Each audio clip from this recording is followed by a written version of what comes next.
మనకి ధనం బాగా కలిసి రావాలంటే మనం ఉపయోగించే పర్సు అనేది కొన్ని ప్రత్యేకమైనటువంటి లక్షణాలతో ఉండాలి.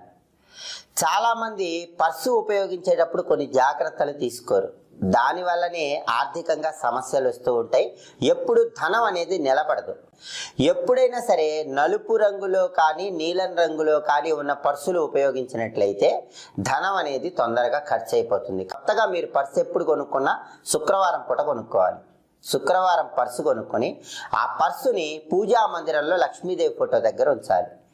ఇంకా మీకు వీలైతే లక్ష్మీ స్వరూపమైనటువంటి గోమతి చక్రం ఉంటుంది, పూజా సామాగ్రి షాపులో లభిస్తుంది. ఆ గోమతి చక్రం ఒకటి, గవ్వ ఒకటి కొనుక్కోండి. ఒక గోమతి చక్రము, ఒక గవ్వ, ఈ రెండింటిని కొత్తగా కొన్న పర్సులో ఉంచి లక్ష్మీదేవి ఫోటో దగ్గర ఉంచండి. ఒక రోజంతా అలాగే ఉంచి మర్నాడు ఆ పర్సు మీ దగ్గర పెట్టుకోండి. ఇలా చేస్తే ఎప్పుడు పర్సులో డబ్బులు ఉంటూనే ఉంటాయి.